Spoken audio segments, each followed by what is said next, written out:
comes sometimes. Yeah. Right. Hey guys, welcome to Timeless Mysteries. I've got Rich here with me. He, how do you pronounce your last name? Vernadeau, Rich Vernadeau. Rich Vernadeau. He is he creates content on Rumble. He does true crime as well. He's going to be joining me today. I think we've got a pretty good discussion lined up. I just want to go through the chat and say hello to everyone. Hey, Olga. Hey, Static Veil. Hey, Molly. Yeah. So I'm just going to kind of wait for a few more people to show up. But if you want to kind of let me know, let them know who you are and sure. Yeah, that's what I'm doing. Yeah.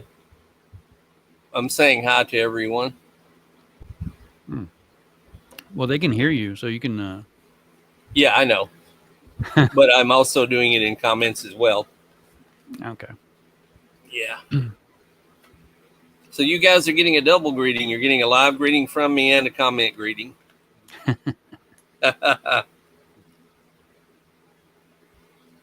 It's nice to have true crime buffs who are interested in the field that he and I explore. And we appreciate you being here. Yeah, today we're going to be talking about Bobby Lee Hines, who he brutally murdered someone back in 1991. Yes. And it's kind of really horrific story. I'm not going to go into it too much just yet. I'm kind of waiting, hoping a couple more people show up. Absolutely. Yeah, Static Veil's already familiar with this case. I see in the comments a reference to some of the particulars of the case. Yeah, Static Veil actually has a channel. I think I mentioned him to you earlier. He does like a comic book style true crime shorts. I think he isn't monetized yet. I don't believe, but I think he will get monetized soon if he keeps it up. Oh yeah, it took me a couple of years to get monetized on YouTube, and then 4 years later I got demonetized and reapplied twice and was never remonetized, and that's how I ended up over on Rumble. Although I left my YouTube channel up, it still exists, but Rumble is the venue the platform that I promote. Speaking of Rumble, this is Rich's Rumble site. He's got quite a lot of videos, actually, like a lot of videos. Is there one that you like that's got like the best performed the best or anything like that you want me to look at real quick? Well, as a creator, we're all partial to our own work, of course, but any of my true crimes are pretty good. There are some on there about Bobby Lee Hines. Of course, you have to dig for them. Oh, I think I found one. Yeah, right here. Go ahead and hit that. Sure.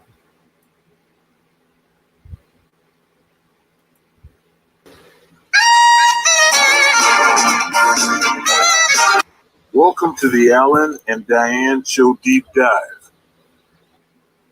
Welcome to the Deep Dive. This is where we take the information you've given us, all that material, and really try to unpack what's most important. Mm-hmm. Today, we're diving into something pretty intense. We've got personal accounts, a newspaper clipping. It's quite a collection. It really is. And our goal here is to piece together a timeline, a chronology of some, deeply disturbing events involving one person's experience.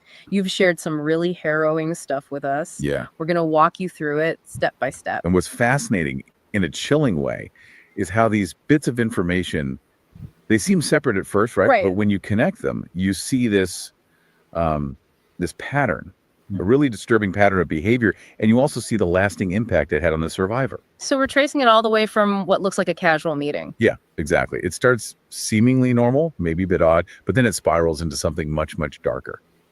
And it ends with a real world consequence that kind of puts it all into this broader, really unsettling perspective. Precisely. It connects the personal story to something bigger. And, tragic. Okay, let's dive in then. Phase 1, the beginning. Right. So it starts early January 1990. The narrator meets Bobby Lee Hines. This is at the Book Center in Paris, Texas. So I'm just going to pause that. So we Sure.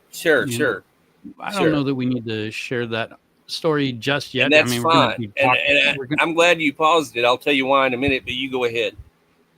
I just wanted to kind of say a little bit about the case. I've only just recently looked into this, but I just want to kind of touch on the main facts as what I found anyway. So if I'm wrong, let me know.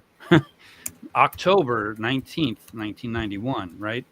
Yes, that is correct. That was a Saturday. 26-year-old Michelle Haupt went out dancing with her friends, right? Yes. And then she wasn't feeling well, so she asked them to take her home, and they did. But this man, Bobby Lee Hines, was waiting in her apartment, or he saw her come home. Well, it kind of gets. I'll go into that now that we're exploring the case. He was staying with his brother in the apartment next door to hers, and his brother was the maintenance man. So his brothers had a pass key that allowed Bobby to enter any apartment in the apartment complex. So at 5 o'clock in the morning, long after this single young woman had returned home and gone to sleep, he invaded her apartment. So it was a home invasion. Now, whatever his motivations may have been, we know that he stole a carton of cigarettes. That was part of the evidence, when they arrested him a day or so later. We know that he stole a big bowl of pennies. But sometime during his presence in her apartment, she awoke and she confronted him. And then the physical attack from him upon her took place. And it was indeed brutal. Yeah. But they didn't know it was him right away, right? They pretty quickly put it together. He left a bloody handprint on the wall.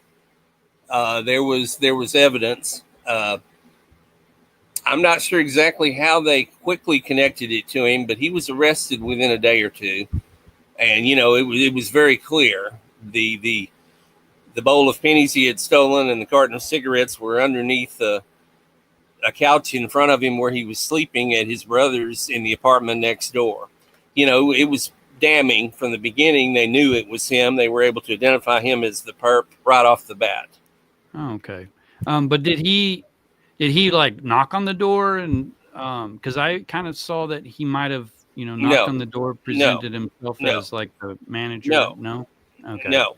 So Bobby Lee Hines invaded her apartment using a stolen passkey at 5 a.m. while she was asleep. Okay. So, yeah.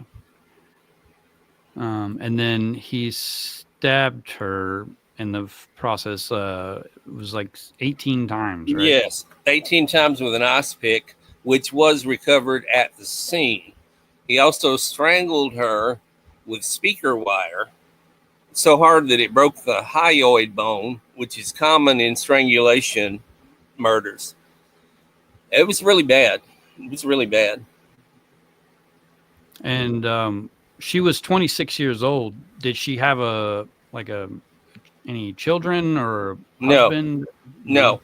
Just a single young lady. Had moved down from Greensburg, Pennsylvania, which is near Pittsburgh. She had come to Dallas just maybe less than a year earlier to get a job at a computer place. She was working at a computer place. The static veil says that he took her necklace and Yes, that's one of the other items. It was a sand dollar necklace that she had worn that evening when she had gone out clubbing. And then when she came home, either she went to sleep still wearing it or maybe took it off and kept it nearby. But the sand dollar necklace was another item that he stole and had in his possession when they arrested him. Yeah, that's correct. A sand dollar necklace. So other than he just broke in, why did he break in? Well, that's a good question. He had a violent criminal history prior to this. This just happens to be the one that he ended up killing and doing serious time for. Who knows why he did it? I would say it was probably a crime of opportunity. He knew that he had the pass key. He probably had seen her from staying next door there at his brother's apartment. He probably had seen her coming and going over a period of months, and probably in his mind had kind of pre-planned this. That's why he chose 5 o'clock in the morning to do it. He knew everybody in the apartment complex pretty much would be asleep, and he felt that he could get in there and do whatever he did. He may or may not have originally intended to attack and kill her, but he also raped her. You know, there was rectal hemorrhaging. So, I mean, we're talking about some brutality on top of brutality in this case. Wow. That's crazy. Molly asks, did she know him? But they were neighbors, right? So yeah. She probably had seen him before. She probably seen him. I don't know that they socialized, but she probably had seen him. And Static Vale points out that he had bragged at a party that he could get into any apartment if he wanted to, and that's correct because of the stolen pass key.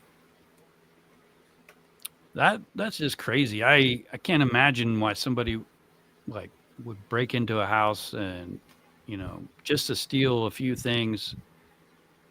I mean, was he on drugs? Like, did he have an addiction problem? Probably, because, you know, he had a history of all sorts of things. He had a criminal history, you know, prior to this.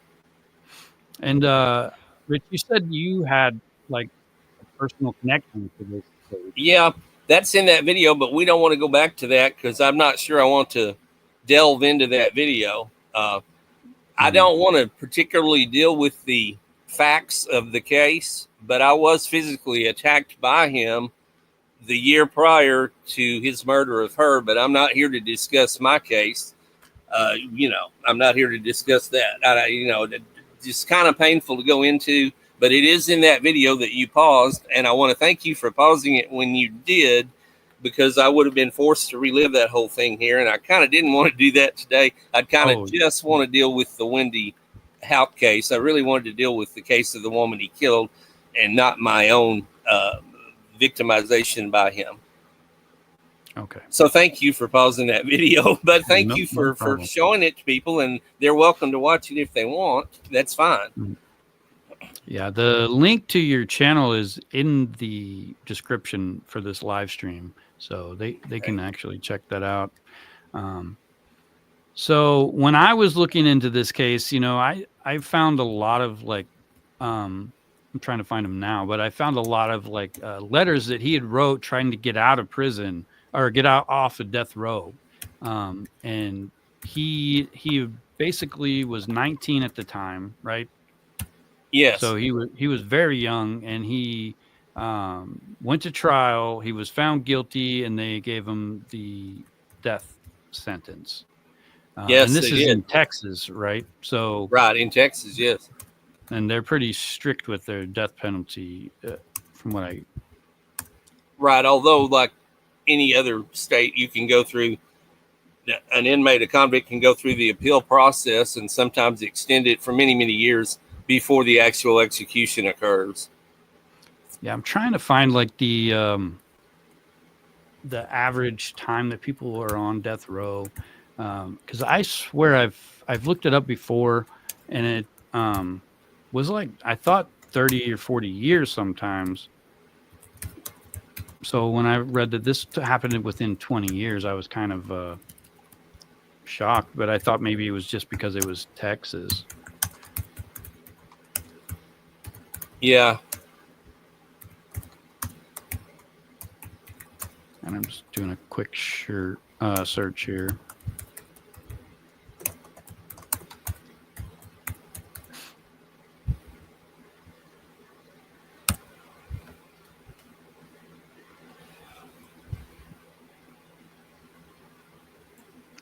I guess actually the average time is about 19 to 20 years.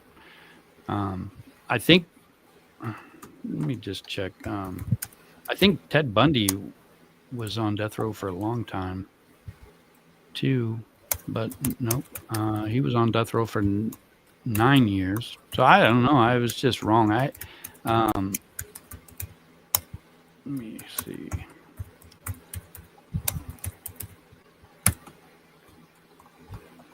Richard Ramirez. Just checking a couple. For some reason, and I'm not sure why my comments are not appearing over in the comments. I don't know why, but maybe something technical. I'm not sure. I see the one that says link. Right. Now, there have been 2 since then. The link one appeared, but I've made 2 since then. Basically just telling people that they can do a search for Bobby Lee Hines in Rumble, and they'll be able to find that video that you paused earlier and the other videos I've done about him. Yeah. Here, I can post a link to that particular video. Okay. Sure. But it could be like, I don't use any like filters for the comments, but there's like the automatic ones. So maybe you just messaged too soon or something. Yeah, see, there's one. I don't know, because now I say I'm still here over there in the comments and it appeared. So who knows? Yeah, sorry about that. No, that's okay. As long as they're getting the information, it's fine. Yeah. I'm just trying to pull up a list of like Richard Ramirez was on death row for 23 years. It looks like. He was the that killer out there in California. Right.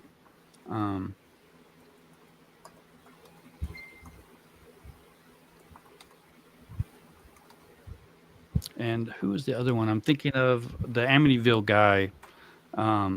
He inspired the Amityville horror, the DeFeo, right? DeFeo. I have not fully explored that Amityville thing other than to see the first movie many years ago. I know there's a lot out on the Amityville case. I just haven't explored it yet. Yeah, I actually made a video on the Amityville horror, and I took it down whenever I niched down from. I was started out as like historical mysteries. I did ghost stories, conspiracy theories, all of that stuff, and I did a ghost story version of the DeFeo case, and I took it off, and I lost the video. My plan wasn't to just remove it completely, but I seem to have. It was actually pretty good, but it was definitely felt like a Halloween true crime kind of telling, you know. So here we go. All right, so I got some statistics here. Okay. Let me know if you know these people. Some of them I don't know that well, but okay, sure. Carrie Dean Moore, he spent not familiar. 38 years on death row. Wow. He was in Nebraska though, and his execution was in 2018 in Nebraska. He murdered 2 cab drivers. I see. Brandon Jones. I don't know that one. He was sentenced in 1979 in Georgia. He was executed in February 3rd, 2016, after 36 years on death row. Yeah. Michael Seltzer. He was executed in 2012. He spent 36 years. Raymond George Riles, he was in Texas. He spent nearly 45 years on death row. I kind of feel like I should look him up a little better. See what he did. That's a long time. Yeah. But I remember Bundy saying, "Oh, yeah, well, I am never going to face a firing squad. You know, I've got more chances of dying in a plane crash than getting killed by a firing squad." But I think funny you mentioned Ted Bundy. One of my recent videos, just a couple of months ago, has to do with Debbie Harry of the band Blondie, and how she was, standing on the street in New York one night, and she didn't recognize him or know who he was at the time, but Bundy apparently attempted to abduct her. He offered her a ride. She got in. She immediately noticed that the doors were rigged where she couldn't open them and get out. Now, she did manage to get away from him later, Nevertheless, whenever he was arrested and charged with the various crimes, Debbie Harry recognized that's the guy that, was going to do something to me that night, but she got away from him. So that's the Ted Bundy, the narrow escape of Debbie Harry from Ted Bundy. Have you had a chance to look inside the car the way he had it set up? There was no passenger seat. Okay. And he had his gears set there, like a rope, all this stuff that he needed to. Horrifying. That's just, it's really scary, especially I know most people remember the 4 sorority girls that he attacked that one night. He killed 2 of them, raped and killed one, killed another, and then attacked 2 more, and then drove down the street and attacked 1 more person. That guy is terrifying. Hey, wow. Victoria, I'm glad you were able to make it. But let's see what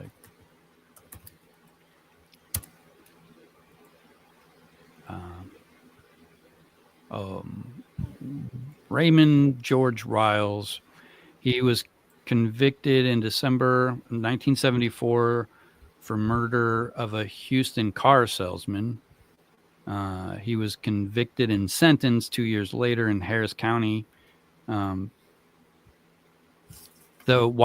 reason for the delay, Riles had been repeatedly found mentally incompetent. Yeah. And I think that's what prolonged it. He had severe mental illness, looks like schizophrenia. He was diagnosed with schizophrenia, and he attempted suicide a few times, it looks like. But yeah.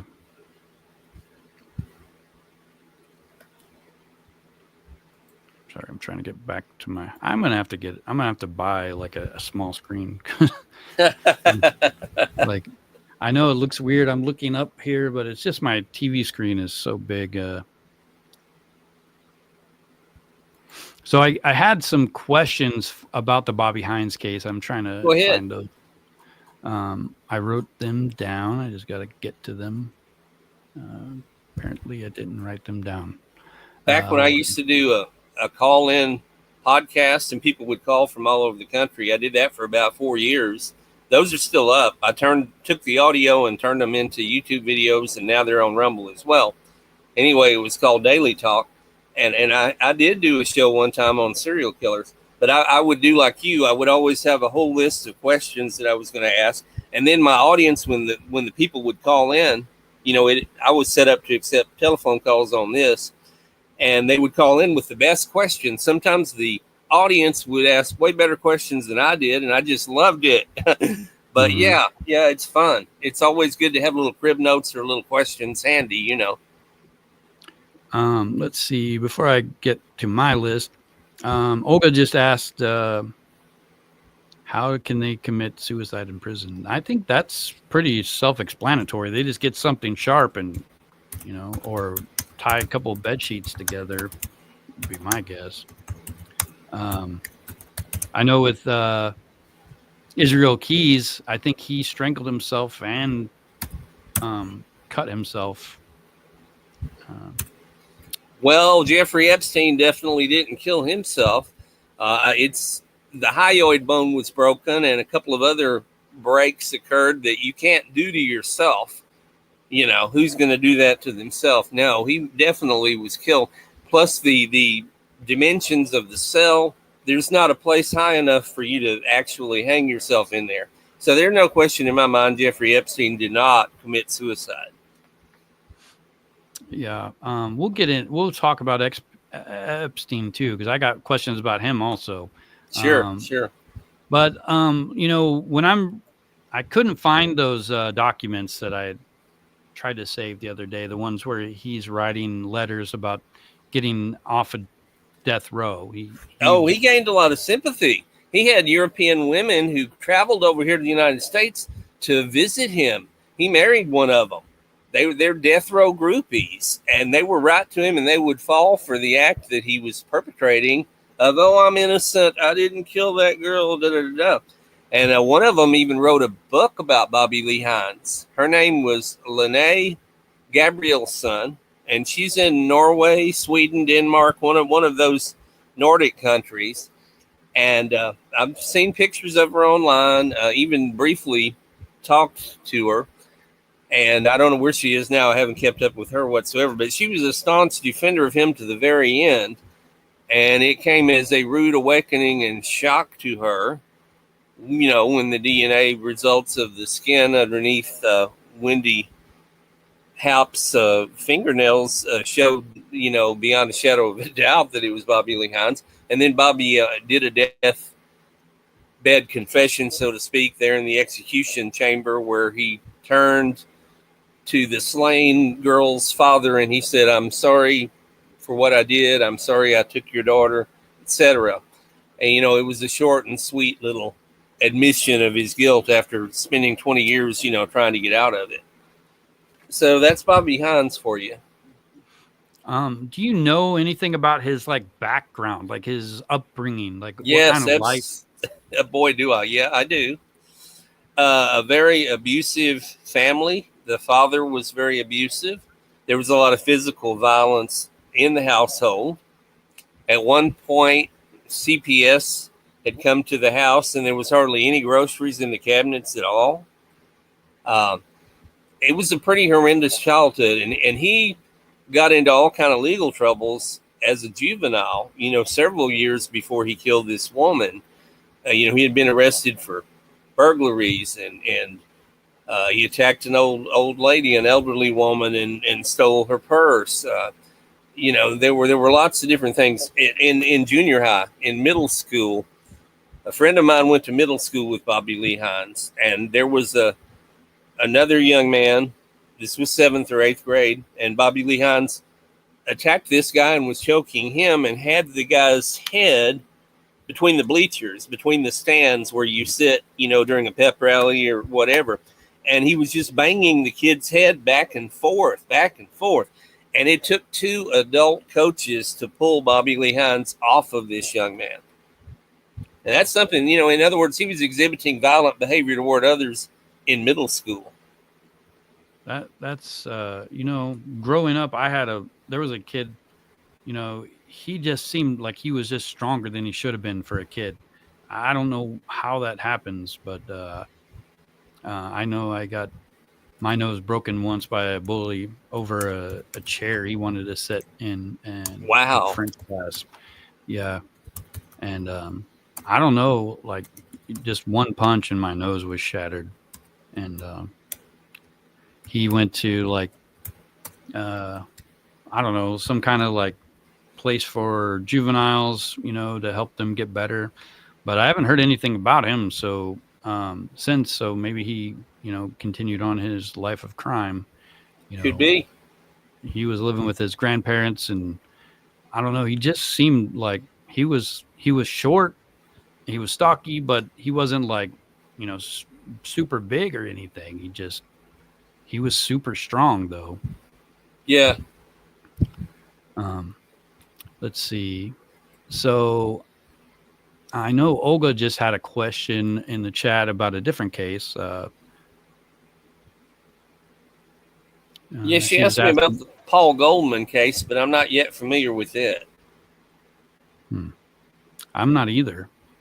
Olga, what is the Paul Goldman case about? Molly, I've never heard of the short man syndrome. He wasn't like super short, but he was just like, you know, 4 or 5 inches shorter. They also call that the Napoleon syndrome. Mm-hmm. And what it is, it's an inferiority complex because you're small, and so you act out and pick fights to try to show people, hey, you know, I'm not this little guy that you can run over. You know, Olga, I think I've heard about that guy.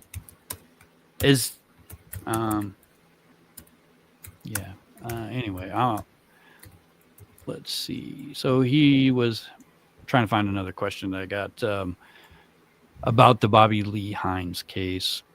So he was 19 years old when he was sentenced to death. Yeah. Do you think it's fair that somebody that young could be put on death row? Well, me personally, I'm biased, you know, for obvious reasons. And I'm sure the family of the girl that was stabbed 18 times would have their own opinion on that too. But I do understand that human life is valuable, and that there is the idea that even someone who's committed a horrendous crime might still at some point be rehabilitatable to the point of being beneficial to society. So I can certainly see the argument against death penalty. You know, I definitely can understand both sides of that. Yeah, I need to find some of those letters because they really kind of pull at your heartstrings when you read it. You know, he's like, well, what's killing me gonna do? Like I said, he could gain some sympathy, especially from those. Yeah, just like, I mean, I just spent like 20-30 minutes, and like I'd already seen like 3 different letters that he'd sent out, and I was like, wow, you know, he's right in a way. He was young, but this is a brutal crime we're talking about. This isn't just an accidental murder or a fight that got out of control. This is an attack on a stranger. He was in her house without any reason to be there. He was young woman, 20. He was rummaging through her stuff, looking for stuff to steal, sell, who knows. And, you know, it's crazy to think that somebody would be able to do that and then say, hey, well, guys, I'm sorry now. I don't want the death penalty. It's not going to solve anything, you know. And yes, it's a point. There's a good point there. It isn't going to solve anything. But I don't know. Like, I don't know how I stand on the death penalty. I used to think I was pro death penalty, but the more I talk about it, it's like, well, I'm only pro death penalty as long as I'm not the executioner, you know, or as long as I don't have to make the decision, you know. Yeah, I don't think anybody wants to personally throw the switch, as they say. Well, imagine you're the victim in a case and, you know, the prosecutor's asking you, do you want us to seek the death penalty? And your opinion actually matters. Sure. The state may or may not choose to try to get the death penalty based on your opinion. I wouldn't want to be the one making that decision either, because it would, to me, it would feel like, you know, it's on me. But I don't know. I mean, I think it's definitely a crime worth, you know, a severe punishment like the death penalty. Sure. I'm just glad that I don't have to be like the person making those decisions. Right. I know, a lot of times we talk about the Chris Watts case on my channel, and he murdered his family. I don't know if you're familiar with it, but his mother-in-law was, you know, adamantly against the death penalty. And that's, I think a year after he got convicted, they took away the death penalty in Colorado, but she was like, no, I don't want the death penalty. So they didn't try to get the death penalty. They let him plead out. He got life in prison. Sure. But I don't know that I could make that kind of a decision either. You know, it'd be like, no, I don't want the death penalty. He killed my whole family, but I don't want to take his life. You know, I don't know. I'd be enraged, I think. I'd be sure. Kill him. You know what I mean? It's a hard thing to think about, like to actually think about how you want, you know, how would you proceed? I mean, yes. It's for me anyway, it's like this internal, like, wow, you know, right. Can't make that decision. So Hines claimed that he was intellectually disabled to avoid execution. I think they found that he wasn't. Right. But was there any was there any truth to that? Was he? No, there was no truth to that, and I was instrumental in that getting turned around. Some of the investigators from Dallas County, which is where Carrollton was, where the crime took place, came and talked to me in Paris. And, you know, and I gave them his history. And, of course, they went through his past criminal history, too, and even looked at his IQ tests and there's different tests that they have, you know, in school and elsewhere to assess your intelligence. He tried to plead the retarded defense because the Supreme Court, just a few months or a year prior to his first execution date, back in 2003 or 4. That was the original date. And because of that ruling by the Supreme Court that people that were intellectually impaired shouldn't be killed because it would be cruel and unusual, then that was kind of the card that he played, which kicked his execution date another 10 years down the road while they appealed all of that and took that through. But ultimately, it was the DNA that damned him, because that was the last card that was played. The DNA thing was, for some reason in this case, the DNA thing was used by Bobby and his defense attorney at the tail end, right before his execution, in a vain attempt to exonerate him, and all it did was prove and establish his guilt. So they would have been better off, really, So why do you think that was? It sounds provide like further proof. Like, if they did the defense think that they were going to find somebody else's DNA, or I guess that was they were the going to get an argument. inconclusive thing, or He kept trying. I'm kind of losing you, Rich. Further names into the mix, and they've all decided him. Rich, if you can hear me, you're kind of cutting out. Hey guys, can you still hear me?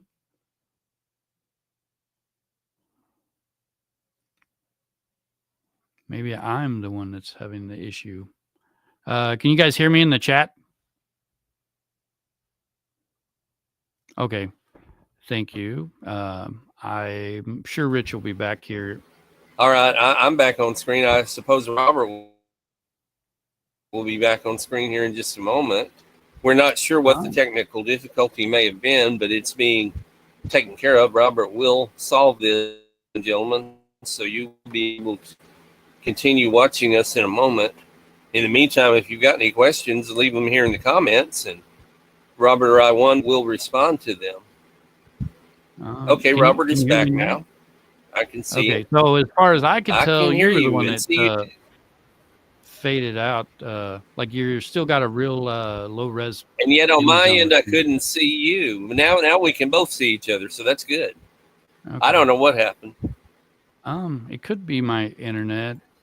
I mean, we got pretty good internet, but sometimes there's some interference.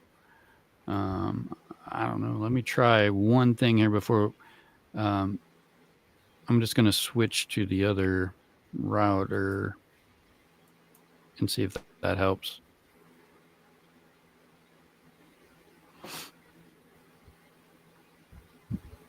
We also obviously have an audience on Google as well as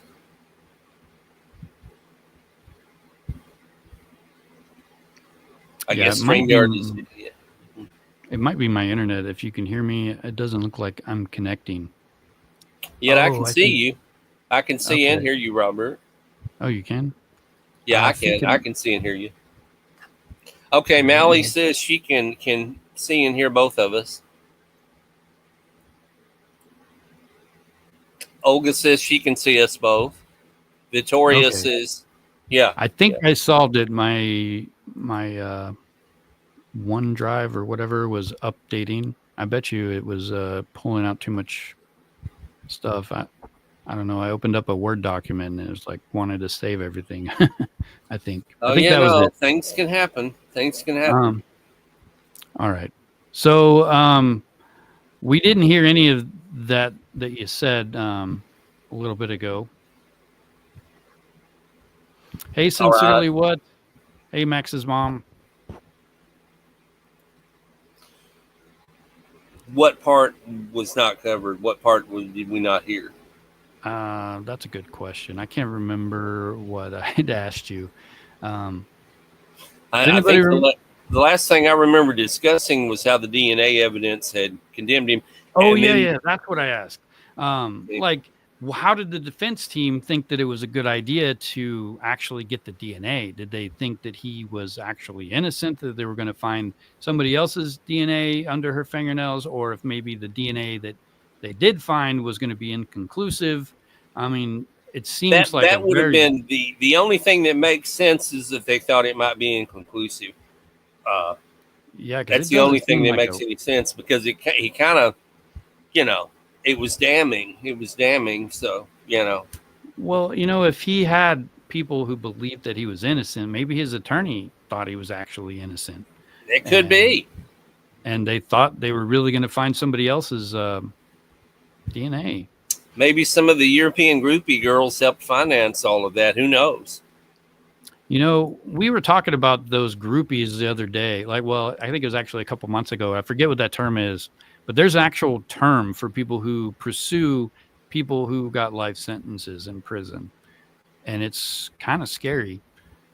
Hey, Sincerely What? Thanks for joining. Let me see if I can find that real quick, because it is an interesting thing here. Yeah, you wonder about the psychology of those kind of people. You really do.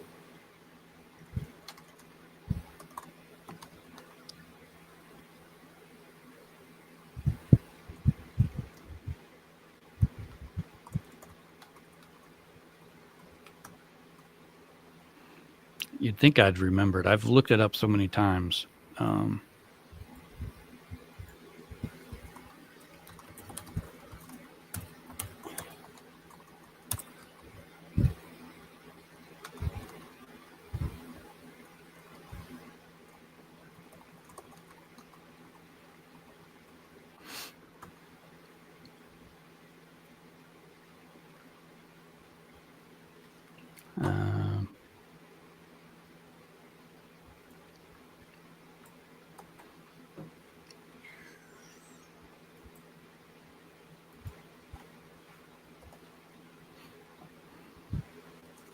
Hybristophiles. Let me see. I'll copy and paste that in here. Hybristophiles. It's a real psychological term for the person who actually prefers to date people who are locked up for murder and they're in prison, and it's kind of crazy. But let's see. Yeah. So, why do you think it took 20 years to resolve this case? Was it just the amount of appeals? Yes. Because these the appeals takes time and it's very thorough, very painstaking. They go through a series of courts. It gets appealed upwards, and it's just a time thing. Do you think there was ever a point where he actually could have gotten taken off of death row? Well, let's hope not, because of the brutality of the crime. But knowing our court system, I mean, anything's possible, I guess. Yeah.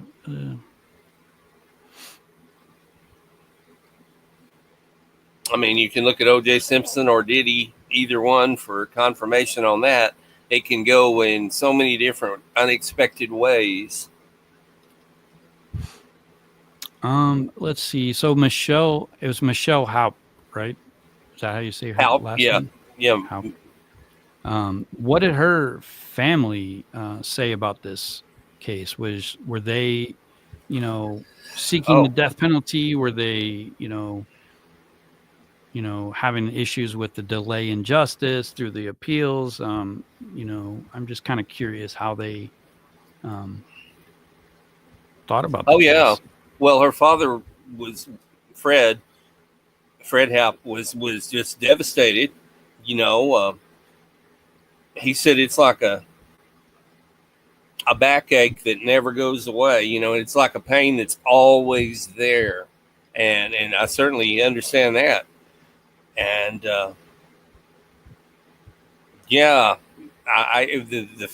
families are always the most devastated by any horrendous crime like this. Friends and family, obviously, that were close to the victim. It's just sad all the way around. Yeah, and Bobby's family. I know he had a brother. What was his parents still alive? Did they have anything to say about this in the Well, trial? I don't know what happened to the mom, but I know that the dad, interestingly enough, irony of ironies, the dad sold knives at a local flea market here in this area for years and years and years and years. And that's just a weird coincidence, I guess. The older brother was also criminal element, was in and out for burglaries and other various crimes, felonies. I don't know the whereabouts or the final fate of the older brother. But now there was a younger brother who really tried to change his life and do better than Bobby and the other brother. And I don't remember the younger brother's name, but there was actually a front page story about him because he was walking some insane distance to go to college every day because he didn't have a ride. And somehow or another, the newspaper decided to interview him because he was just the polar opposite of Bobby, the younger brother was. And the younger brother was striving to be a good person. I wish I had that article, and I'm sure it's out there somewhere still. It was sometime in the 90s. It was well before Bobby's execution in 2012. But it was many years after the 1991 crime. So it was sometime in the 90s when this article ran concerning his brother. So the younger brother did try to, as they say, make something out of himself, to use the colloquial phrase. Now, do you remember his name?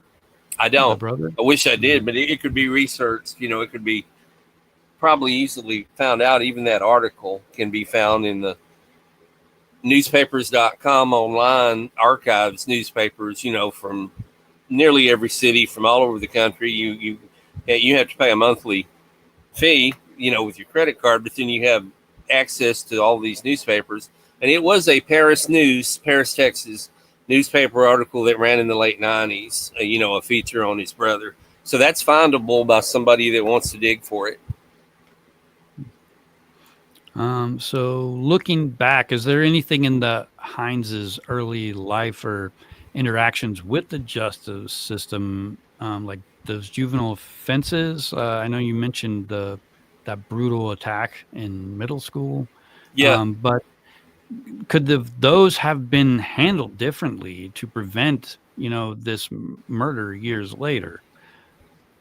You'd like to think so. You'd like to think that there might be ways within our legal or judicial system to pinpoint people who are going to be homicidally violent later on, or even just violent, period, in terms of assaulting and beating and injuring other people.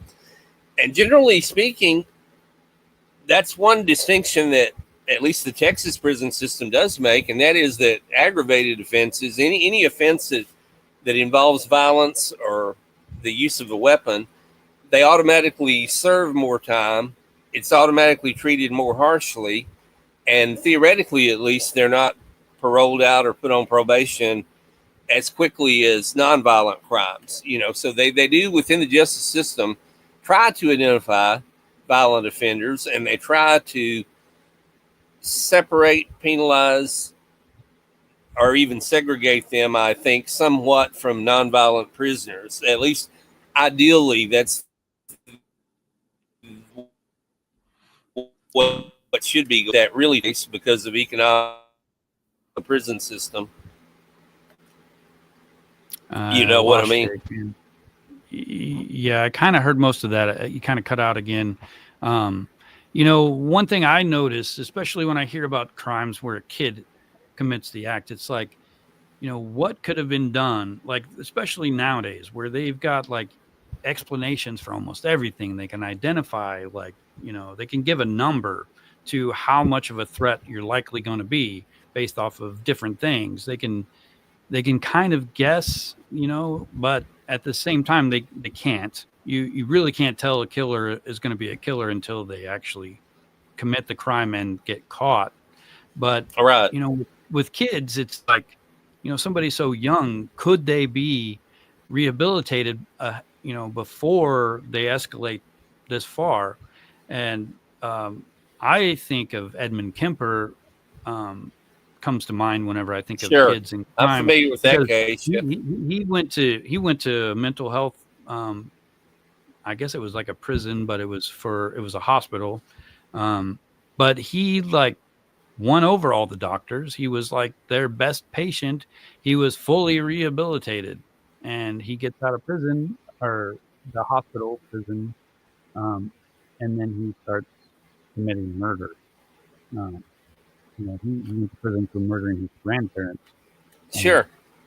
Yeah, that gets back to the sociopathic behavior. That gets back to the psychology of the sociopath. Yeah. Yeah, I really wish that there was a way. I've mentioned this movie a few times, The Minority Report. I'm pretty sure everybody's seen that. It's the one with Tom Cruise, and they have like the pre-crime division. Like, right. They do this dramatization about, predicting a crime. I think they show this guy murdering his wife, but he gets caught before he does it. And I guess the question of the movie is, was he guilty or not guilty if he didn't actually do it? He was just like 99% likely to do it.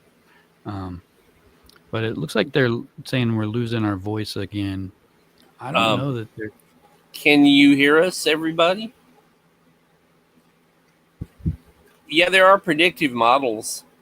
One of the things, if you've read and studied about serial killers, is many of them start fires or kill small animals in their youth. So there are supposedly warning signs that somebody's leading up to or building up to worse crimes. At least that's the psychological models that have been put out there.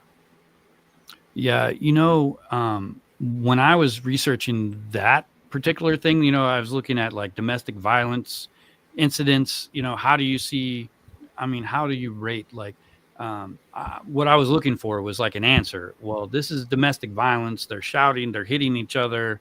How do you determine that that's going to evolve into murder? And the answer is you can't. But they do, like if you're in a violent act at home with your partner and they strangle you, you're got a much higher chance of that turning into murder later on than you do if you're just throwing stuff at each other or something like that. Right. And then what I found out is that every state, every country, every department within each of these states and countries has different like ways of coming up with that number too. So there isn't a universal answer. I wish that there was. Right. At least they've sort of identified in general the problem or the issues. They're making an attempt to head in that direction, I guess, even if there's not any uniformity or commonality among the numbers.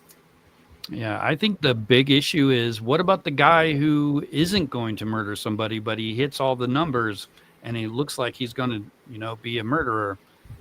I mean, I guess that's the real question. They don't want to get they can't give a number that say you're going to definitely become a murderer. Right. Because what if you don't? Exactly. I know the court systems, they have ways of using a number like that to, determine the severity of the punishment. So it's domestic violence and, they get probation. But, in Alaska, if there's a domestic dispute that turns into a devious assault or something like that, the parties aren't allowed to reside in the same house after that. They take contact away completely for 20 days. There's no ifs, ands, or but about it. Like if you both live in the same house, the person who is the aggressor has to live somewhere else. And sometimes that means living on the street. And there's also a big thing about whether or not that's like constitutional. You should be able to have the right to live wherever you want with whoever you want. Right. But I think it's a good thing to make people have that cooling off period. Absolutely. Because you also hear the opposite where, somebody gets out of jail and then they go start threatening, oh, you better take all of that stuff you said about me back, or I'm going to kill you. I mean, that also happens. But I think you froze up again. I hope it's not my internet. Again, I'm back at least. It doesn't seem to be on this end. I don't think. I'm already back. I can see myself, but I can't see you. Yeah, it's people it could be comments. me. Let us know what's going on the screen. See, I've got the Wi-Fi with the like 2.4 gigs and the 5 gigs. I'm trying to switch back and forth.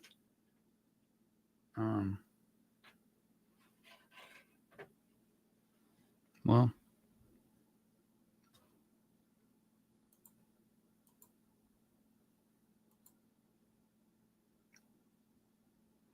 hey guys, can you hear me? It looks like you can see me. I hope Rich comes back.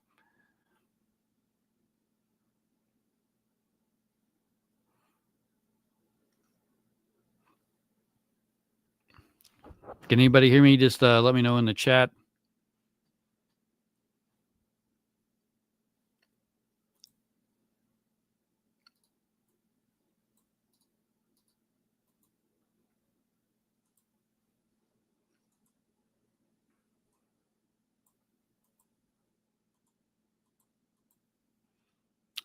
Yeah, it looks like my internet is working. I hope you guys can hear me. Yeah. Well, hopefully Rich comes back. I think it might have actually been his internet. Let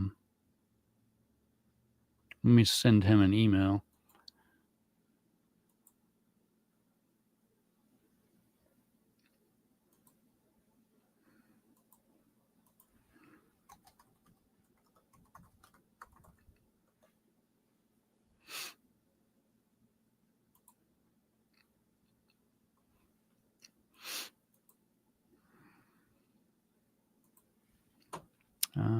Let's see.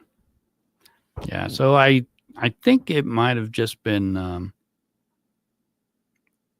internet issue. Hopefully he comes back in a minute. I'm just going to kind of look back at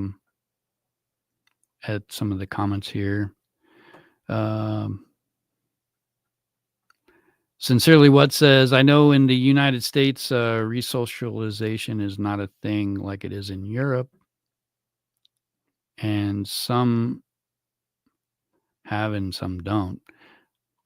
I think whenever they talk about, going, a jail sentence and how like the least restrictive of this and that, they're always talking about rehabilitation and stuff. So, guys, I don't know if he's going to come back. I sent him an email. Resocialization.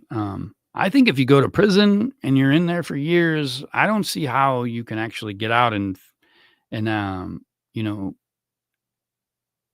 be a better person than you were when you went in. I think prisons are, its own like world kind of thing. And there's a show on HBO that I watched called like The Night Of. It's insane. This kid goes to jail because he's suspected of murder. The long and the short of the story is he goes to jail and, he gets exonerated. But he becomes a heroin addict, and it's all because of, he got put into the prison system. He ended up committing crimes in prison, like bringing drugs in through disgusting means and stuff. I think it's a good example of how prison isn't benefiting the people who go there. It's really protecting society from those people. I don't know much about Norwegian prison, but if you'd like, to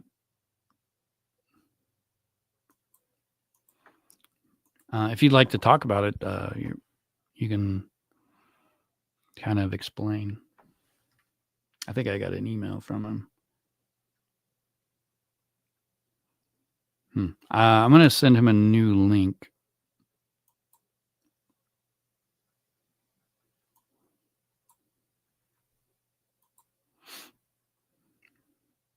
He said he can't get back in, so I'm going to try to.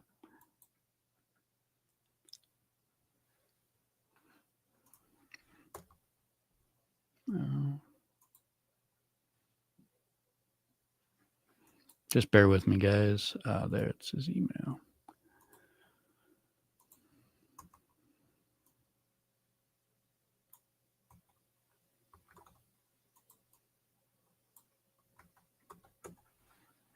It's not auto-populating.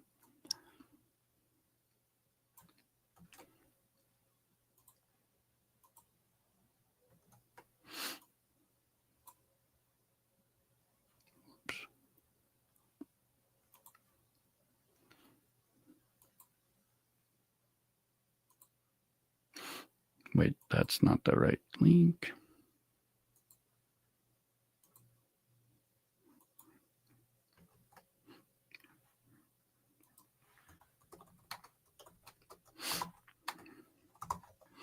Yeah, we were going to talk about Epstein too. He knows a lot about that case, and I'm kind of interested. I've stayed away from like it mostly because of the politics involved, and because I don't really know much about the politics.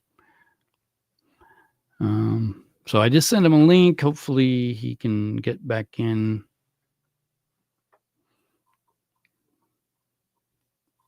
Let's see.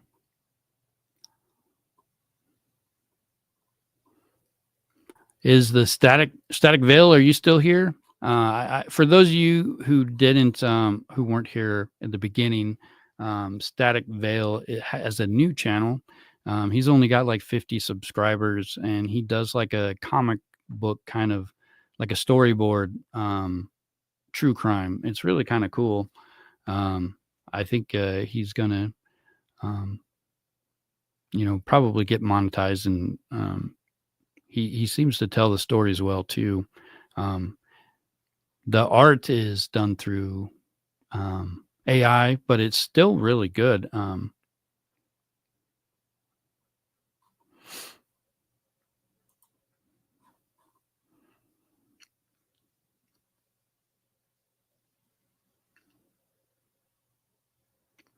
Let's see. I'm reading through your comments sincerely. What it says. Well, the prison in America.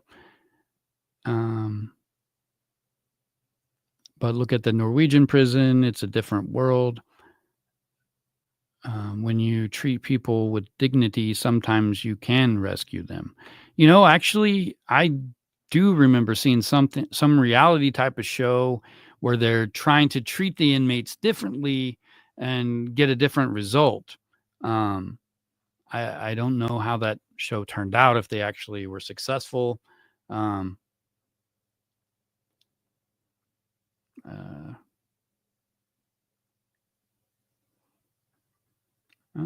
I'm trying to get Rich to come back.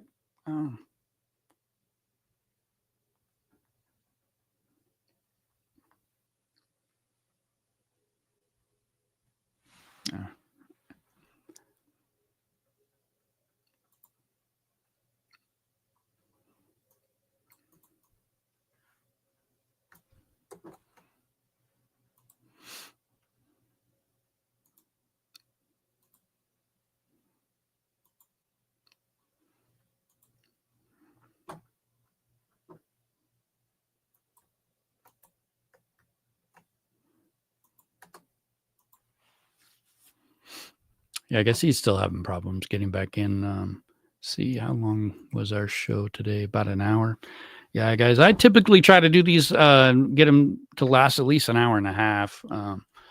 But we might have to call it quits. Hopefully Rich will come back another time. He's a real interesting guy. He knows a lot about a lot of different cases, actually.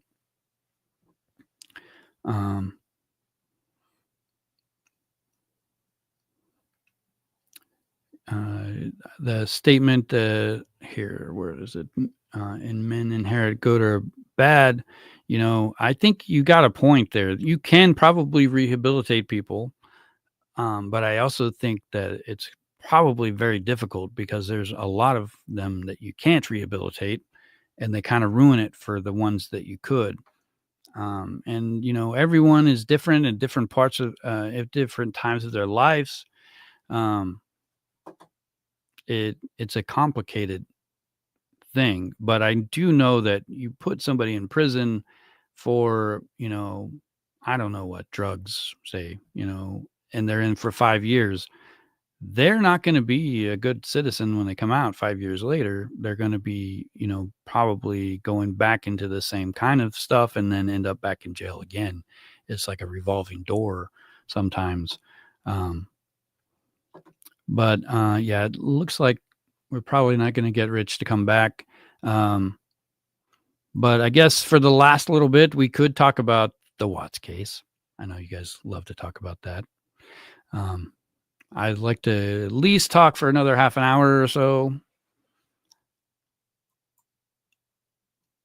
I know you guys watched my stream or my premiere video yesterday, the one on the Nutgate. I was kind of expecting it to do better. I think I found a spot in there that I actually got the information wrong. And, I don't set out to try to make mistakes or miss things, but it happens. I'm not perfect. And, I try to spot all of this stuff where it's like, it's clearly like, just doesn't seem logical. And I point those out as much as I can, but every once in a while I'll say something wrong. And I just want you guys know that when I do, just tell me, and, I'm not doing it intentionally, and I will try to resolve it, or at least explain myself and try to, understand what was misunderstood there. I think in the Nutgate video, I'd mentioned something about Chris may have had peanuts at work. I think what I read was a different time. It wasn't at the end, close to the when Shanann was murdered. But there was a time where he had those at work, and then Shanann gave him a hard time about it. And I think I read somebody wrote something about it, and I think I misread what they'd said, or they misunderstood it, and somehow it just came out to where I gotten like two scenarios where one kind of scenario showed that Chris had brought nuts that week, that day that they went missing, or possibly he'd been bringing nuts to work that time that they were in North Carolina. But as far as I can tell, there's no actual evidence of that during those times. But let's see. In Portugal, sincerely, what says they decriminalize all drug things. Well, see, when they decriminalize the drug issues, sometimes people who do drugs have mental health issues after they start doing drugs, and they're fine until they stop taking their meds. But to decriminalize all drugs is fine, I guess, in the sense that when you become a drug addict, you didn't set out to do drugs to become a drug addict, but at the same time, if they're going to be addictive, and what happens to people who do them on a regular basis, why would you even try them? And then, I started wondering, well, there's all these different scenarios where you could be forced into an addiction, like with human trafficking. They could drug you and then you form an addiction. That way, you could be thinking you're doing, smoking marijuana, which is legal in a lot of states now. And then, it's laced with something else like heroin, or, other drugs are laced with something like fentanyl, and you develop these insane insatiable addictions that ruin your life and all the lives of the people who you care about, because they're all forced to focus on all the problems you cause because of that addiction. And it's really, I don't think there's an easy way to solve it. You know, decriminalizing it is good in a sense, but you know, they're still committing crimes afterwards. I mean, the act of using the drug maybe shouldn't be a crime, but the stealing, you know, out of people's cars, going down the street, lifting up car handles until one of them opens and stealing everything inside to go sell for drugs is, you know, that's kind of where I see things with that. Hey, Deb. So you kind of missed it. We had a guest here. He had issues. He said he was trying to get back in and it's just not letting him back in. So the show's essentially over. I'm just kind of hanging out. But we're talking about people in prison, and I guess in Norway, the drug use is decriminalized so that you don't get 5 years for doing drugs. But I'm guessing what I just read, if you rob for drugs, yes, that's a crime. So they still get charged with crimes related to their drug use or drug problem, but just maybe not the yeah, I don't know. I've never had that kind of an addiction. I smoked cigarettes when I was younger, and I had that addiction, and that was really hard to quit, and I did. My mom also quit smoking when she was like 30, 35. She quit for like 20 or 30 years, and then she started back up again. So I'm like, I better hold here. Let me just send Rich another email. I'm gonna ask him if he can come hang in the chat.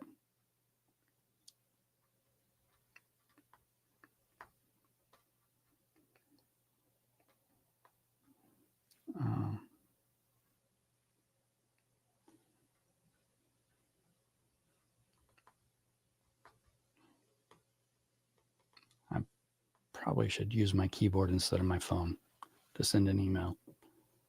7 words, and it took that long. Yeah, I quit smoking in 2006. I had smoked for a while. My parents both smoked. They smoked in the house. They smoked in the car, you know, and I started smoking because they smoked. And yeah, it was a really hard thing to quit. And when I did quit, I quit cold turkey. I went out for a smoke break with all the smokers, and I was like, hey guys, I'm just going to quit smoking. They're like, haha, yeah, right. Well, I actually did.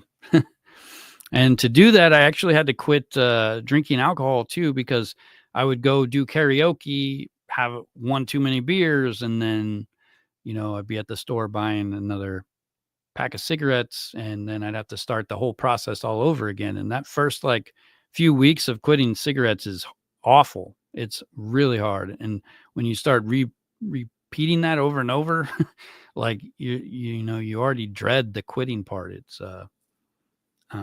but yeah.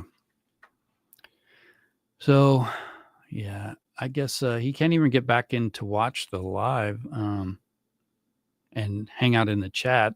Let me see if I can find the Static Guys YouTube channel. Hold on. I don't like to share videos on here because I end up getting like copyright dings and they make me block parts of my video out. But he's got some cool stuff.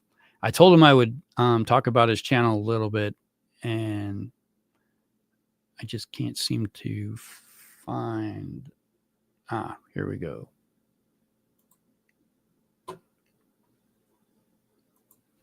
The Static something, I forget.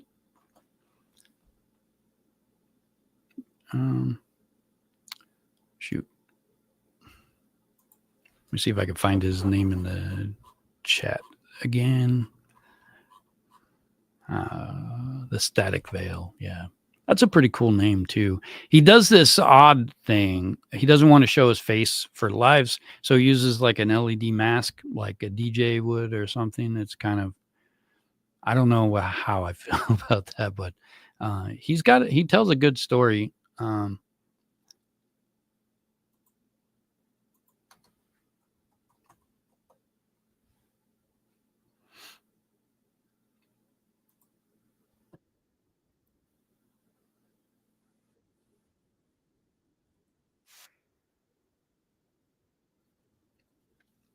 Let me see. Nope, I don't think that's his channel.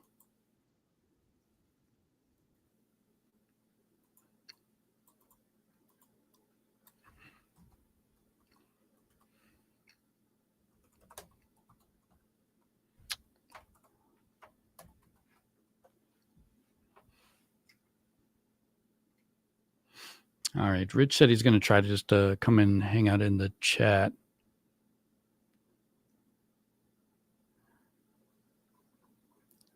Here it is. I found this channel by accident one day. He's got 95 subscribers. I think his channel is going to kind of might get a few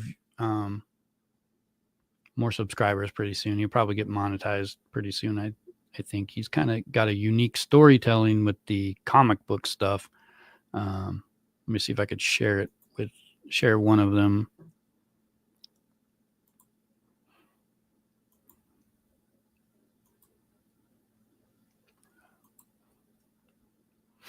All right.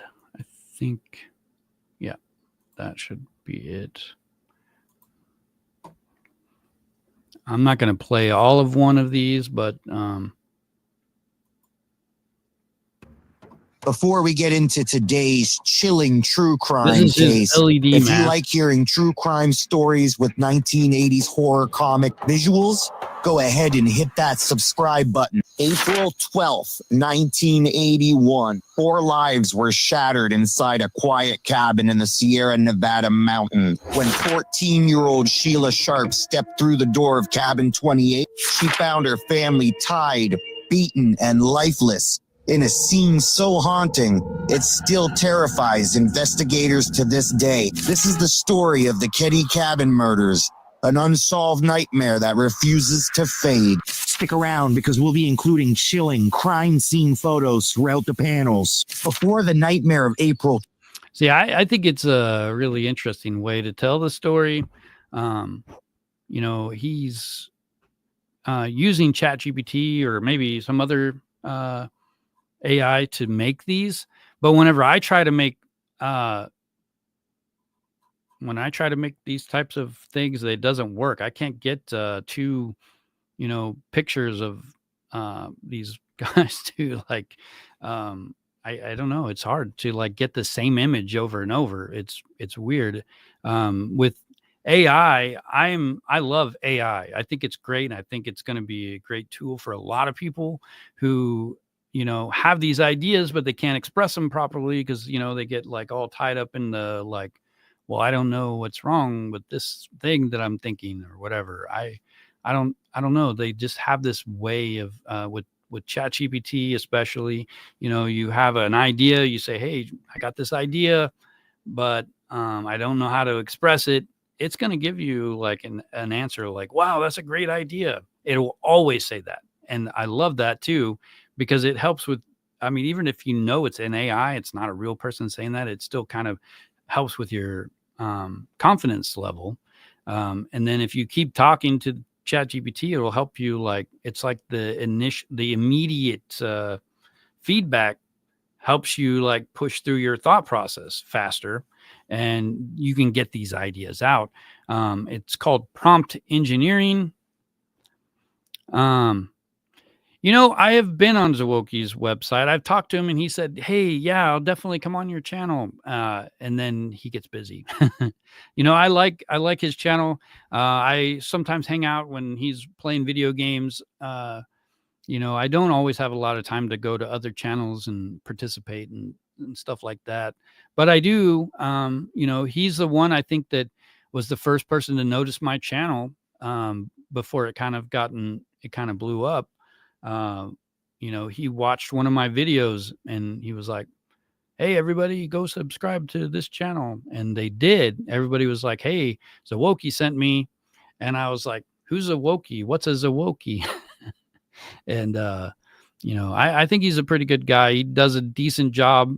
I think there was a few times I've noticed where the stuff he talks about, I don't know that I would talk about those things the way he does, but I don't think he sets out to spread misinformation or anything like that.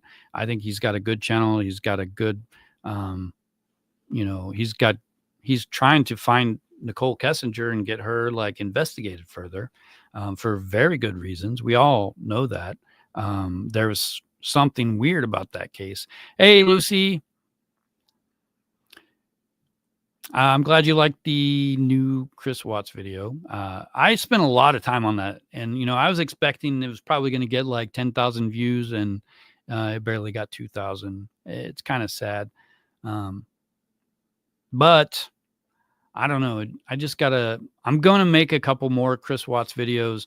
I've been telling myself that, I'm kind of getting burned out on this story. It's all speculation at this point. Everything in that case, there's a lot of like questions that we can't answer. And the only person that can answer them won't even ask the questions. The prosecutor in Colorado. It's frustrating. I say all these things. Hey, I want to find out the answers. Why don't you ask these questions? And then nothing happens. We don't know anything more than we did. And it's like the more questions we ask, the more questions there are. But let's see. Yeah, Molly, I agree. I like him. I think he's got a good channel. He's a fun guy. He doesn't, go out of his way. Like some channels will go out of their way to like say something that to basically just get views. It kind of reminds me of those like tabloid days where you used to see the Inquirer. Every time you go to the store, they would be on the front page, Bat Boy this and, two-headed dog there. But yeah. So guys, I don't know. I'm sorry that we lost Rich. He had a lot of stuff he wanted to talk about. We were going to talk about Epstein as well. I had a lot of questions to ask him, but he says he can't get back in. So I'm not sure what happened, but he shouldn't have gotten booted. Or maybe, I don't know. Yeah, he can't get back in. But I did mention that wait, I just got another email. Rich says he's in the chat. He's watching. So if you guys have any questions for him, now would be a good time to ask him. He should be able to see them and hear and stuff. And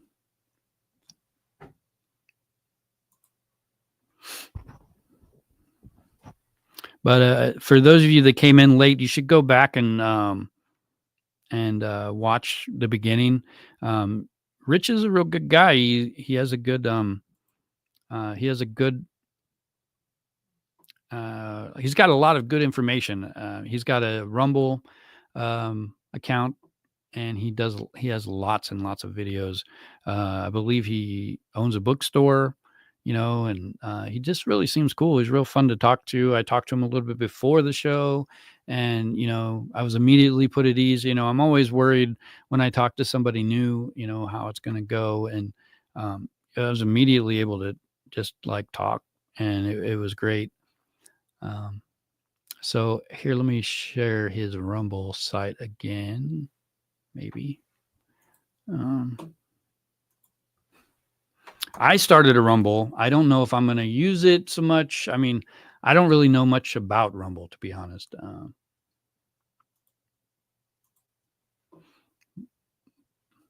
but I have a Rumble page now. It's Timeless Mysteries. Let me share this.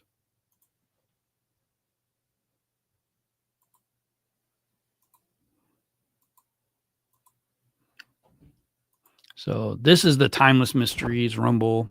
I put a video that I already posted here on Timeless Mysteries on YouTube. This particular video is about a woman who was found in what appeared to be a murder scene. But the police in Canada ruled it a suicide. And on YouTube, YouTube said, hey, we can't put ads on this because you're talking about suicide. And it's actually not. I didn't really talk about that other than the police said that. There's lots of detectives and family members who disagree with that ruling. She was found bound in an alleyway. If she did tie herself up, which can be done, especially if you read the BTK killer's book, he talks about self bondage all the time. Here before, let me change this thing here 1 second. This is what we were going to talk about. Let's see if it'll change here. Let me hide this for a sec. Oops. And do this. Boom. There we go. This is what we were going to talk about. Hey, Rich, I'm glad you were able to get back in the chat. I was hoping you'd be able to get back into the stream itself, but apparently we're having some difficulties. But we were going to talk about this, and I was kind of excited to talk about it, but I guess we'll have to set it aside and talk about it again at another point. But the more I look at this case here, I'm like, wow, it really is hard not to get like sucked into it. It's like a big rabbit hole, guys.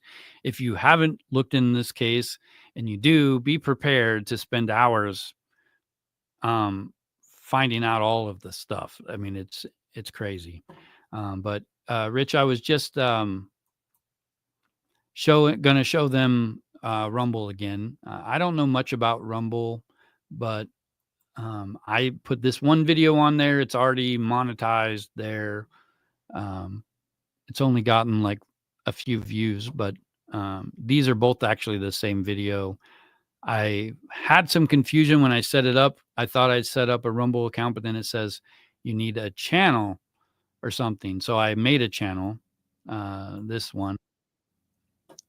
Oh, did somebody just join? Rich is back. Hey, Rich, maybe just turn on your mic and see if it works. Robert, I might be back. Robert, I may be back. Rich is back. Yeah. Yes. Hey. Finally. Hey, Rich, maybe just turn on your mic and see if it works. Robert, I might be back. Robert, I may be back. Yeah. Yes. Hey. Finally. Rich, maybe just turn on your mic and see if it works. Robert, I might be back. You hear the feedback? Yeah, I eliminated the feedback by going and turning the YouTube off. Oh, okay. Okay. Yeah. It was feedback from having both of them going at the same time, but I seem to be back in here. Yeah, so I was just showing them this thumbnail because we were going to talk about this case. And we still can for as long as it'll leave me in here. Hopefully it'll work. I think I've only got about 30 minutes left that I can probably sit here before I get uncomfortable. But I understand. And then we actually had a really good show about Bobby Lee Hines. There's enough material there. I would call that a show based on my personal, what I do, So yeah, I agree. I think that was a good show. I mean, we could talk about this now, or if you want to talk about it, some other time, we can. Or both. I mean, I'm good for whatever you want to talk about for the next half hour till you get out of steam, as you say, and then we can always have a second follow-up show that's nothing but Epstein if you want. Okay. Well, I guess for somebody who doesn't know who this guy is, what should we know first? Like the first thing we should know. Okay, you should know that Jeffrey Epstein was a college dropout who somehow got all these positions over time in very important places and hung out with some very, very important people, and that a lot of money suddenly appeared in his possession, and we're talking millions upon millions. He ended up, and he labeled himself a financier, but the funny thing is there's not a lot of financial records that seem to show where the money is or what he did with it, but yet he gained possession of St. James Island in the Virgin Islands. That's the famous Epstein Island that you hear talked about. He was friends with Peter Thiel. I'm sure everybody recognizes that name if you know much about finance. He managed Les Wexner's billion-dollar accounts, and Les Wexner's the one who owned Bath and Body and Victoria's Secret. He had a huge web of billionaire friends and clients who flew in and out of the island with some frequency. There are videos of him and Trump, now President Trump, but there are videos of him and Trump hanging out and partying together back in the 90s. Those are all over the place.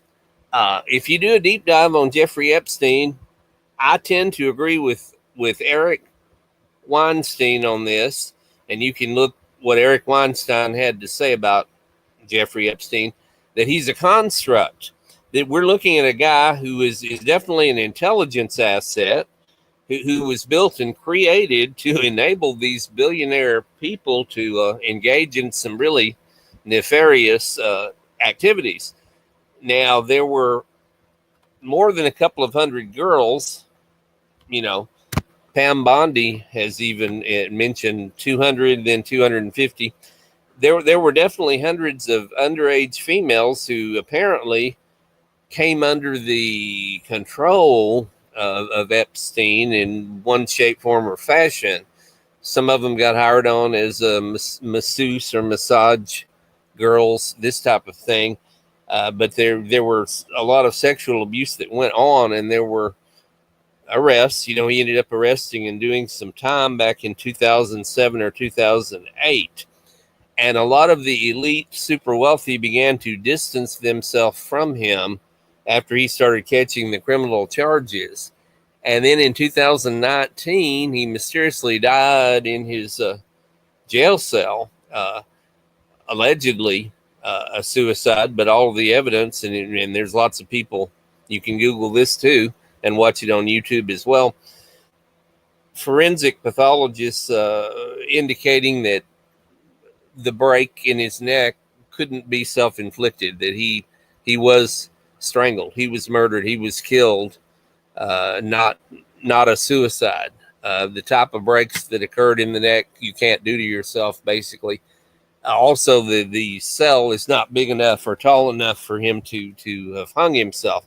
Anyway, so we got a mysterious death. We got billionaires going to an island. We got redacted names. We got civil lawsuits from these female victims in which JP Morgan and Deutsche Bank paid out $75 million plus to these girls, all of whom signed NDAs. And now an NDA is a non-disclosure agreement, which does not name names. In other words, yeah, we'll give you this money, but you keep quiet about who the perpetrators were.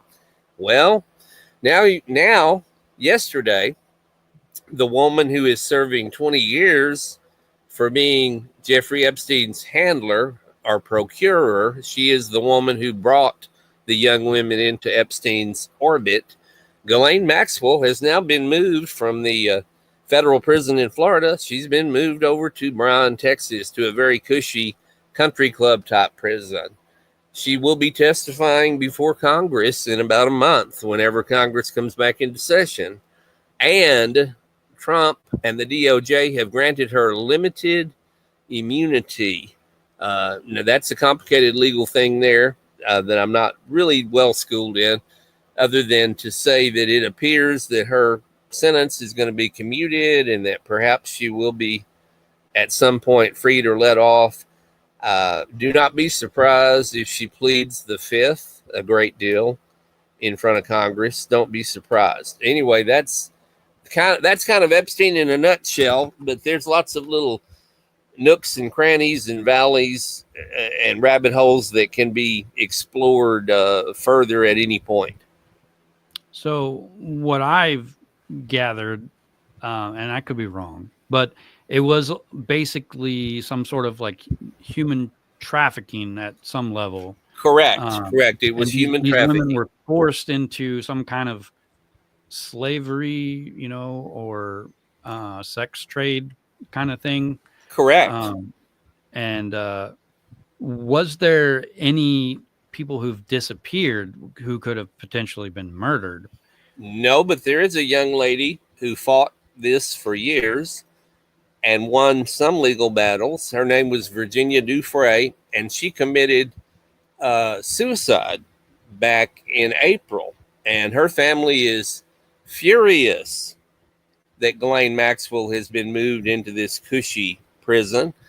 Her family is obviously furious at the treatment that they feel the entire case has received by the powers that be. Obviously, some billionaires' identities are being protected. There are perpetrators. Otherwise, there wouldn't have been those huge multi-million-dollar settlements. Those names are in sealed court records. It's a matter of I think, getting those victims, those females, to appear before Congress and start naming names. Let's get rid of the NDAs they sign, the non-disclosure agreements. Let's get rid of that. Let's nullify that. Let's bring them forward and let them start naming names. That's the only way there's going to be any justice whatsoever in this case. So how dark does this actually go? Like, I'm imagining, like, have you seen like those torture movies like Hostel, where these like people are like in some dungeon area, like, and there's chainsaws and all kinds of disturbing things? Or was this more like, a brothel kind of thing where they're forced to do these? It's neither. It's forced prostitution and it's forced sexual abuse. It's underage girls being raped by billionaires, and the billionaires getting away with it. Let's call it what it is. No, it isn't torture. No, it wasn't physically violent to the females. No, nobody was injured, maimed, or killed. Of course, rape is an injury. But the point I'm trying to get is, no, these girls didn't willingly, most of them. I'm not going to say all of them. Some of them may have. Some of them may have embraced the lifestyle. It was a lavish situation. I mean, as long as once Ghislaine had recruited a young woman into the orbit, well, she was expected to please these different clients who are as yet unnamed. She was expected to keep Jeffrey pleased, sexually. And there was a level of intimidation there that the girls were made to believe that they were powerless, that they would not be believed, that because of the wealth and power that they were up against, that nothing would happen if they did, contact the police. And to a large degree, that's been true to a large degree, unfortunately. The girls, other than the big financial settlement that a lot of them got, by and large, the girls don't feel that they ever really got justice. And, a couple of them did make reports, and he did end up getting arrested, did catch a couple of charges. But when there's hundreds of girls involved and there's only a few charges that were caught by this guy, you got to wonder just how deep does this go? Who all's involved? Who are the people involved? And why, when are their names going to be brought out? Yeah, that's, I can't really imagine. I know last, maybe, when was it? A couple weekends ago, I had a guest on here who had she applied for a job, got the job. They took her there and then drugged her and then forced her into, the sex trade. Yeah. And she barely got out. And now she's an author and she's trying to change her life. But that's not always the case. Like, whenever you think of human trafficking, anyways, I think of like, people being sold into some sort of slavery, whether it's for sex or for other things. They're just like, they lose all of their rights as a human. And it's very, it's like $1 billion industry. It's scary that we don't see it so much. And the fact that billionaires are out there, like, getting young girls, especially underage girls, to do this stuff too is also disturbing.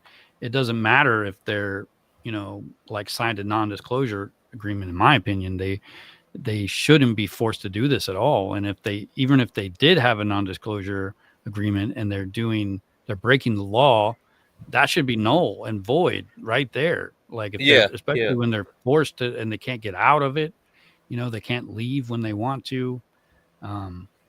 It's really disturbing. I recently covered a case. It's from 1912, but in Barcelona, there was a woman who procured children for the rich people in Barcelona, and they would do anything to these kids that they wanted to, including murder.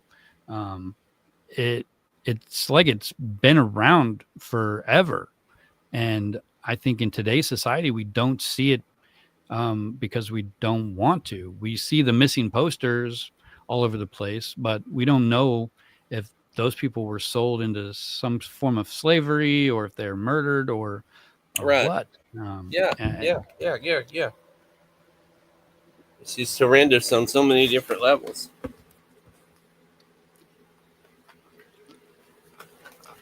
I just think of any crime against a child is it's like more heinous than any other crime. And I think that's why there's such public outcries for the, quote, Epstein files to be released. The idea being that hiding or concealing or keeping the names of these billionaire clients hidden from the public is unjust and unfair to the victims and to the public. And it's essentially the billionaires are getting away with what they did to these young ladies. That's the outrage. That's the public outcry. The scary part is they're probably still doing it on a different island. One of the arguments that's even been presented is that there are so many major CEOs of big corporations involved in this that if they were publicly named, it would cause an economic collapse. I mean, that you would see a Wall Street collapse like you ain't never seen. That's one of the arguments that's presented for why their names should be kept quiet. The most ridiculous, well, it isn't ridiculous. I understand it from the economic point of view of those people involved, but yeah, come on now. We're talking about human lives, and we're going to put, well, they're going to put the economy over these young girls' lives, but that's what it amounts to. Yeah. It's I mean, I get it, but I mean, I can understand the logic, but I don't understand it also. Just because you're a billionaire, does that give you the right to do whatever you want? Well, they think they're above the law. The billionaire class thinks they're immune. And because of their manipulative power with the money they have, that's largely true to an extent. And that's sad, but to a degree, they skate or get away. That's, white collar crime criminals hardly ever do any time whatsoever. There's two forms of justice in the United States. There's justice for the billionaires where they get off scot-free for everything. And then there's justice for the average Joe where they get buried in the deepest dungeon and the key gets thrown away. So we have an unfair, unjust legal system in the United States because it's economically driven. Money buys justice in the United States or buys your way out of it in the United States. Well, speaking from personal experience, I know lawyers are very expensive, and if you can't afford a good one, you're not, and whoever you're in a lawsuit with you're kind of screwed. They're going to have the better argument. They're going to be more persuasive, and it really is all about money. And it doesn't mean that whatever the case is that in front of the judge, if you got a good attorney, the judge doesn't get to like weigh their judgment on all of the facts because they exclude things. That's what attorneys do. You know, they try to get out the biased information out of the proceeding so that the decision's based on what they want it to be based on. It's, I don't know. I've just been watching trials lately whenever Koberger was in the news. I think he's still in the news, but before he confessed and took a change of plea, you know, there was a lot of motions being filed, and, you know, they write up jury instructions for these jurors to like, how do you weigh this evidence that you're going to be getting? They have a step-by-step guide that, you know, whatever information the attorneys and the judge decide are relevant and not unbiased and, you know, factual, that's what the jury gets to see. There's like this much information where there's actually like that much information. They get this little small picture, and then they get an instruction book on how to go through all of that tiny bit of focused information and make a decision based off of that.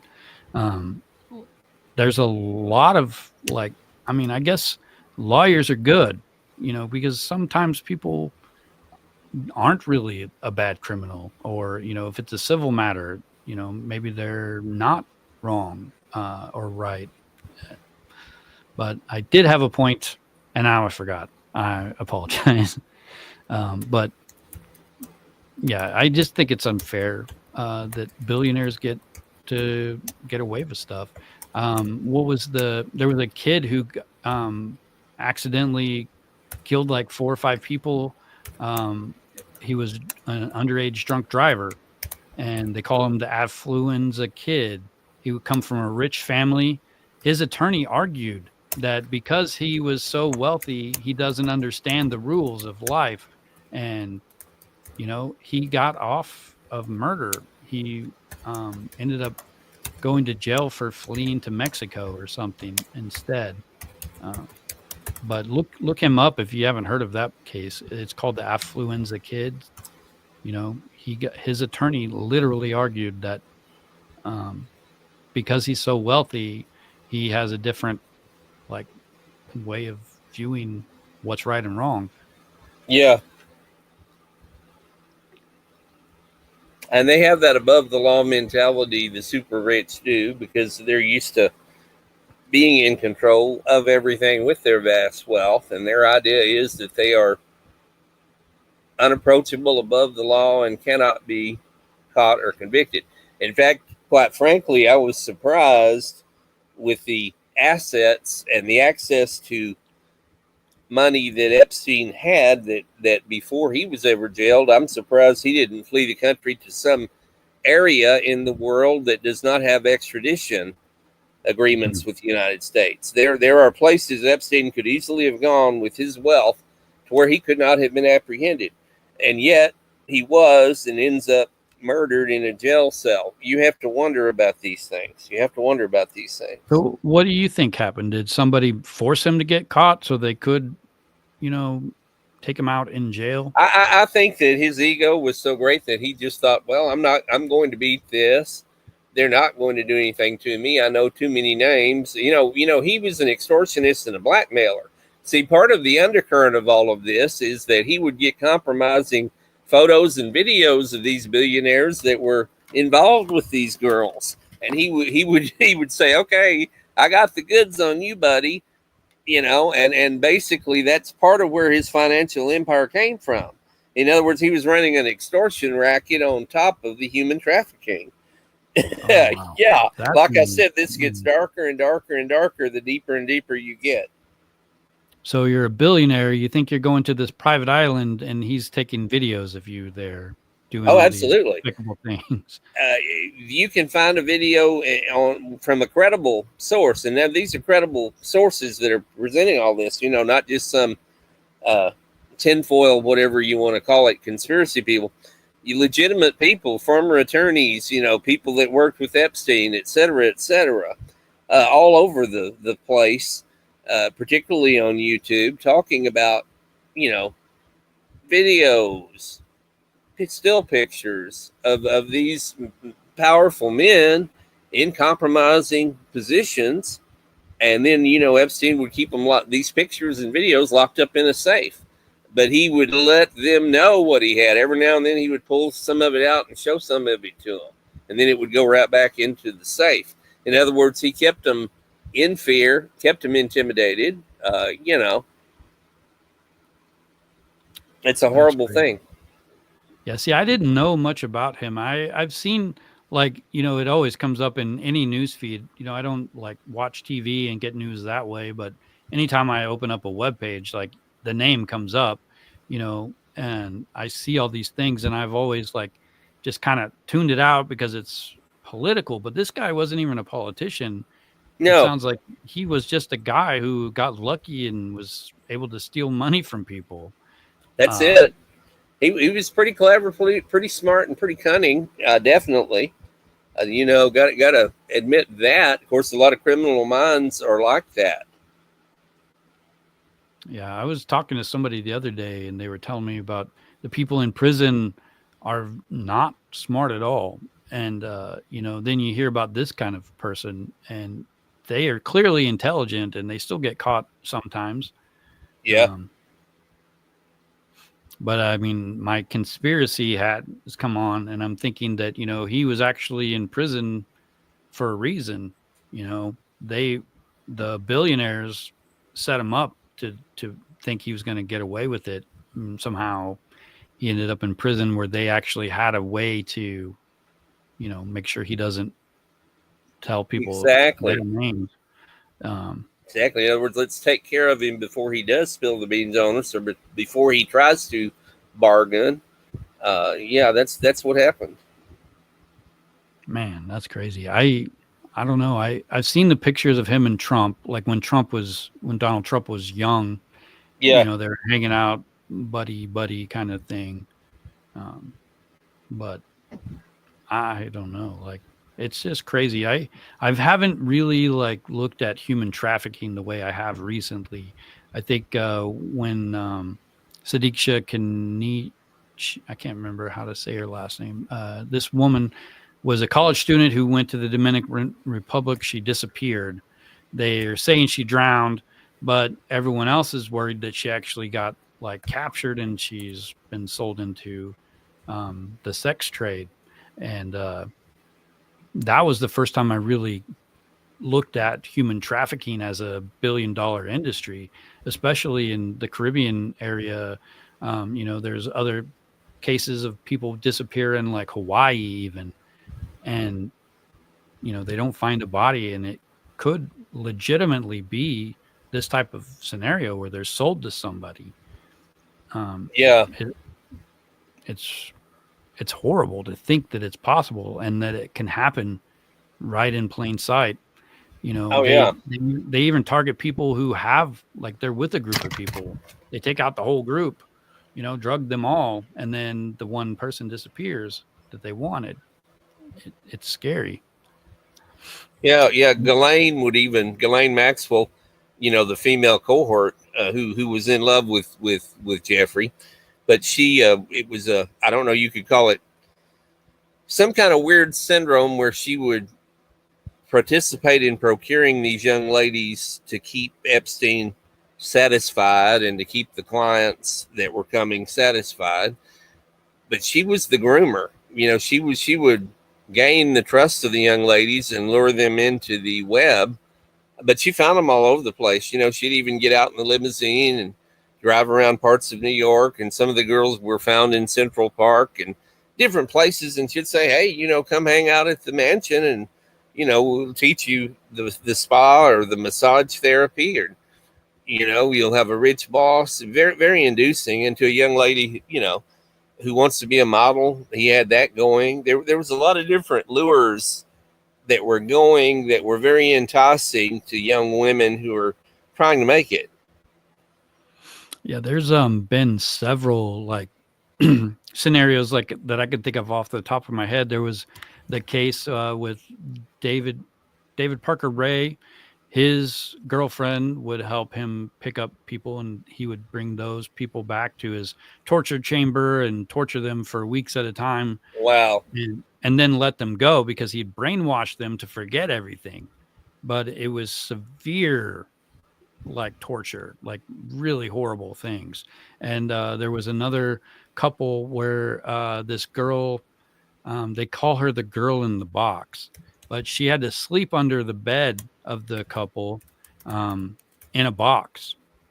It's horrific. But she like was hitchhiking in California, and she got into this van because they had a baby with them. She thought, wow, this is, a safe ride and everything. And then she ended up getting captured and kept for years. There's lots of scenarios where there's a female that helps the male do things like this, and it's really hard to believe that they would do it, but they do. Yeah. And the condescending attitude of these people, Ghislaine Maxwell would even refer to the girls sometimes as trash and as expendable as a tissue paper, implying that there was this endless supply of young females that she could bring to Epstein. It's horrendous. Well, there's a lot of desperate people in this world, and when they get an opportunity that like this, they think, oh wow, this is great. But like I was always told if it's too good to be true, it is too good to be true. I believe that anybody is going to believe a lie because of they're either afraid that it's true, or they want it to be true. And in this case, I think they wanted to believe that they were going to get all these things out of this. And then they found out they weren't. And then they're putting it out. They're stuck. It's just awful to think about. Yeah, it really is, because they were lured on the premise that they were going to become a great fashion model, or they were going to have a wonderful career, and then they end up getting sex trafficked. I mean, it's horrendous. Well, it is 4:00. It looks like. I think we're going to wrap it up for today. Guys, do you got any questions for Richard before we go? I'm here, and I've enjoyed being here. It's been a pleasure being a guest here on Robert's show. And I thank all of y'all for being here as well. And I'm looking forward to future appearances in the future. I'd like to be back as a guest again, of course. Sorry about the glitch where I was gone for a little while, but I'm glad that we did get a successful show anyway. So, yeah, I'm open for any questions. I'll give them a few minutes here. Molly says, Rich, I didn't know that if they release her, there will be lots of pissed off people. Yeah, there will be. Absolutely, there will be. Yeah. It isn't going to fly too well if she gets pardoned, I guess my question is, how many other people are like this? I mean, how many other islands are there? That's a good question. How many? This probably didn't happen in isolation. There may be other Epsteins out there. There may be other Ghislaine Maxwells out there. That's the frightening part. This just happened to be the one that it's the biggest human trafficking case ever. That's the kind of verbiage that is used referring to it. And who knows how many others may exist. You're right. Particularly when you go outside the United States and you look at this globally, this could very easily be happening in a lot of different places. Yeah, it's crazy. I know that I've been looking into the human trafficking more. I think before, I'd say like 6 months ago, like my idea of human trafficking was like tunnels from Mexico. Right. Things like that. But it's not that. It's more like it looks more normal than that. And it's scarier because of that. Yeah, much, much scarier. But anyway, Rich, thanks for being here. I'll definitely have you back on the show. I look forward to talking to you some more. All right. But everyone, I just want to thank you all for being here. I really appreciate you guys hanging out and supporting the channel. If you can, go over to Rumble, check out some of his videos. I've got a Rumble over there now too, but I don't know how active I'm going to be on Rumble. But I think there's some good content there for sure that you should watch at least.